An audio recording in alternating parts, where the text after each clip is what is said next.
Hello students, welcome to Ritika classes. Respiration exothermic reaction होती है कि एंडोथर्मिक रिएक्शन, और डिकम्पोजिशन रिएक्शन एक्सोथर्मिक होती है कि एंडोथर्मिक रिएक्शन होती है।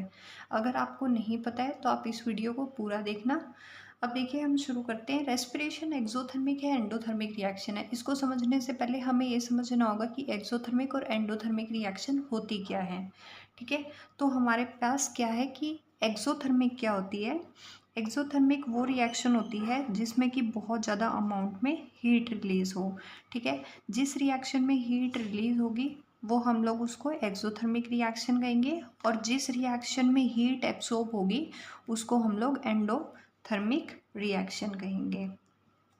ठीक है, रेस्पिरेशन एक्सोथर्मिक है कि एंडोथर्मिक है। जब हम रेस्पिरेशन करते हैं तो उसमें हीट रिलीज होती है कि हीट एब्सॉर्ब होती है।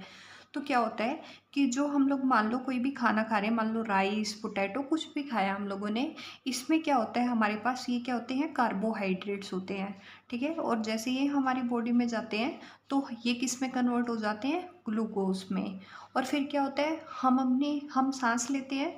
तो जब हम सांस लेते हैं तो उस टाइम पे हम लोग ऑक्सीजन इनहेल करते हैं, मतलब ऑक्सीजन अंदर की तरफ लेते हैं। तो फिर क्या होता है, हमारे पास जो ग्लूकोज है वो इस ऑक्सीजन के साथ कंबाइन हो जाता है, और वो क्या बना देता है हमारे पास, कार्बन डाइऑक्साइड, वाटर और एनर्जी।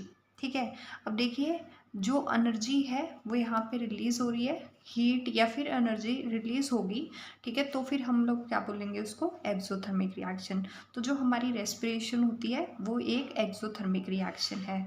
ठीक है, ऐसे ये नहीं है कि हमारे पास एक ही एग्जाम्पल है कि रेस्पिरेशन ही एक्सोथर्मिक रिएक्शन होती है।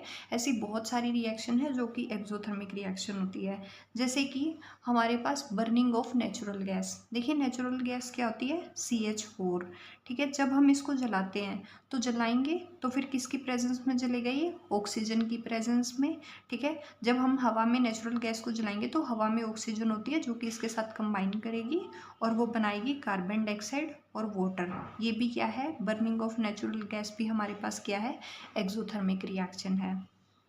ठीक है, उसके बाद क्या होता है कि हम लोग क्या करते हैं, जो ख़राब वेजिटेबल्स वगैरह होते हैं उनको हम लोग बाहर फेंक देते हैं, तो कि वो क्या होते हैं, फिर वो डिग्रेड हो जाते हैं। ठीक है, वो भी एक एक्सोथर्मिक रिएक्शन है। खाने का सड़ जाना वो भी एक एक्सोथर्मिक रिएक्शन है।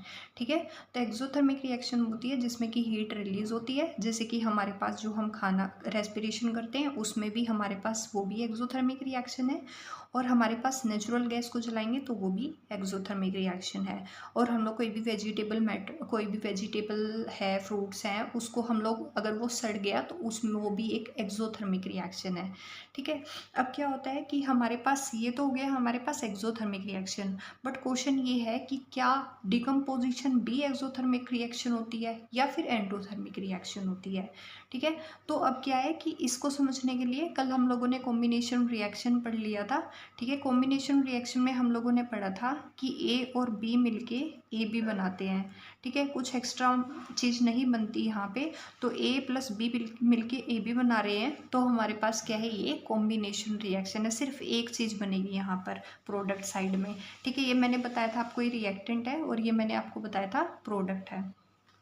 अब क्या है, डिकम्पोजिशन रिएक्शन क्या होती है, मान लो कोई भी चीज़ है, जैसे कि मान लो मैंने कोई भी रिएक्शन ले ली, जैसे कि कैल्शियम कार्बोनेट, ये हमारे पास डिकम्पोज होके CaO प्लस में CO2 बना गया। अब एक चीज़ 2 में टूटी है, 3 में भी टूट सकती है, तो वो डिकम्पोजिशन रिएक्शन है। जैसे कॉम्बिनेशन का मैंने बताया था कि A प्लस B मिलके AB बनाएंगे, तो ऐसे डिकम्पोजिशन का बोल सकते हैं कि डिकम्पोजिशन AB टूट कर A प्लस B बनाएगा। अब क्या ये रिएक्शन अपने आप हो जाएगी कि AB को ऐसे रख देंगे और AB A और B में टूट जाएगा? क्या इसमें हम लोगों को कोई हीट सप्लाई करनी पड़ेगी क्या? तो यस, इसमें हम लोगों को किसी भी चीज़ को तोड़ने में हमें हीट सप्लाई करनी पड़ती है, तो इसमें हीट एब्जॉर्ब होगी, हीट रिक्वायर होगी, इसलिए ये क्या है, हमारे पास एक्सोथर्मिक रिएक्शन, वो एंडोथर्मिक रिएक्शन है। ठीक है, एंडोथर्मिक रिएक्शन क्या होती है, जिसमें हीट एब्जॉर्ब होती है, तो ये बिना अपने आप नहीं टूटेगा, इसमें हमें हीट सप्लाई करनी पड़ेगी, तरीके से टूट सकता है। तीन तरीके से कैसे, एक तो सनलाइट दे दो या फिर इलेक्ट्रिसिटी दे दो या फिर हीटिंग दे दो। अब देखो जब सनलाइट दोगे तो इसी डिकम्पोजिशन रिएक्शन को हम लोग बोलेंगे फोटोलिटिक डिकम्पोजिशन रिएक्शन। क्या बोलेंगे? Photolytic decomposition. जब हम इलेक्ट्रिसिटी देंगे तो हम लोग इसको बोलेंगे इलेक्ट्रोलिटिक डिकम्पोजिशन। क्या बोलेंगे? Electrolytic decomposition. और जब हम इसको हीटिंग ही देंगे तो हम लोग इसको क्या लिखेंगे? थर्मल डिकम्पोजिशन बोलेंगे। ठीक है, तो हम लोगों को समझ आ गया कि डिकम्पोजिशन वो होती है जिसमें कि एक टूट के बहुत सारे बन सकता है, A+B+C भी बन सकता है। ठीक है, और इसमें हमेशा हीट रिक्वायर होती है। ठीक है, तो हीट एब्जॉर्ब होगी, वो हीट हम कैसे दे सकते हैं? सनलाइट की फॉर्म में इलेक्ट्रिसिटी पास करा दें या फिर सिंपली हीटिंग करवा दें। ठीक है, सब सनलाइट देंगे तो फोटोलिटिक होगा, इलेक्ट्रिसिटी देंगे तो फिर हम इलेक्ट्रोलिटिक डिकम्पोजिशन कहेंगे, हीटिंग करेंगे तो सिंपली थर्मल डिकम्पोजिशंस। ठीक है, अब इनके एग्जांपल्स बहुत आते हैं पेपर में। जैसे एक तो मैंने आपको ऊपर ही बताया कि कैल्शियम कार्बोनेट। देखो कैल्शियम कार्बोनेट को क्या बोलते हैं? लाइमस्टोन। इसको बोलते हैं लाइमस्टोन। और जो ये टूट के इसने हीट सप्लाई की और CaO बना दिया और CO2। मैंने कल भी बताया था आपको कि CaO क्विकलाइम होता है। ठीक है, अब क्या है हमारे पास, ये क्या है देखो, हीट सप्लाई की है तो हमारे पास हीटिंग करी है, मतलब थर्मल डिकम्पोजिशन है। ठीक है, और क्या है कि देखो एक ये पूरा दो में टूट गया तो ये डिकम्पोजिशन रिएक्शन है। ठीक है, और देखो ये जो क्विकलाइम है ना, इसको हम लोग सीमेंट बनाने में यूज़ करते हैं, सीमेंट बनाने में यूज़ किया जाता है। ठीक है, अब जैसे देखो हम लोग क्या करते हैं, फेरस सल्फेट लेते हैं। ये किस कलर का होता है? ग्रीन कलर का। और जब हम इसको हीट सप्लाई करते हैं तो फिर जैसे ही हम लोग इसको फेरस सल्फेट की हीटिंग करेंगे तो हमें ना सल्फ़र की स्मेल आने लग जाती है। तो वो सल्फ़र की स्मेल किस वजह से है? क्योंकि जो आयरन सल्फेट है वो डिकम्पोज किस में हो गया? Fe2O3 प्लस SO2 प्लस में SO3। ये जो दो गैस निकलती है जिसकी वजह से हमें सल्फ़र की स्मेल आती है। ठीक है, देखो हीट सप्लाई की है तो इसलिए इसको क्या कहा है? Thermal decomposition. ठीक है, अब देखो ये ग्रीन से, अब मैंने ये बोला था आपको कि A B C भी बना सकता है। तो देखो वो दे रहा, ये रहा A B C में डिकम्पोज हो गया। ठीक है, तो ये हो गई डिकम्पोजिशन। और कौन सी हो गई? थर्मल डिकम्पोजिशन, क्योंकि हीटिंग दी है। ठीक है, अब देखिए, अब मान लेते हैं हम लोग क्या ले लेते हैं? Lead nitrate. ठीक है, लेड नाइट्रेट को जब हम लोग हीट करते हैं तो हम लोगों को ब्राउन कलर के फ्यूम्स मिलते हैं। ठीक है, तो जब लेड नाइट्रेट को हीट करते हैं तो लेड ऑक्साइड बनता है, प्लस में NO2 बनता है, प्लस में O2। वो जो ब्राउन फ्यूम्स होते हैं वो ऑक्सीजन के नहीं होते, वो NO2 के ब्राउन फ्यूम्स होते हैं। ठीक है, तो देखिए इसमें भी हम लोगों ने क्या किया? हीटिंग करी, तो इसलिए क्या है? Thermal decomposition reaction. और हमारे पास इसमें ब्राउन फ्यूम्स किसके निकले हैं? NO2 के।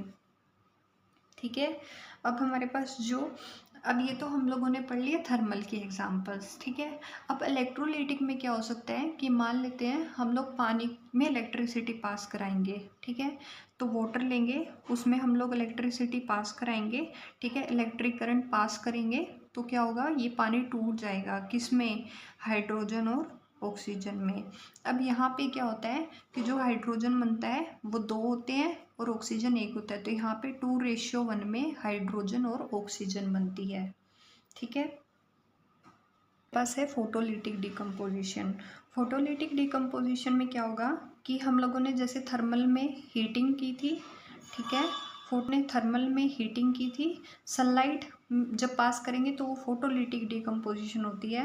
और जब हम इलेक्ट्रिसिटी पास करते हैं या फिर इलेक्ट्रिक करंट पास करते हैं तो वो क्या होती है? Electrolytic decomposition. ठीक है, तो ये हमारे पास है फोटोलिटिक डिकम्पोजिशन। इसमें क्या होगा कि हम साइनाइड डिश में सिल्वर क्लोराइड को रखा जाता है in the presence of sunlight, तो ये क्या होता है? टूट जाता है, डिकम्पोज हो जाता है। कैसे?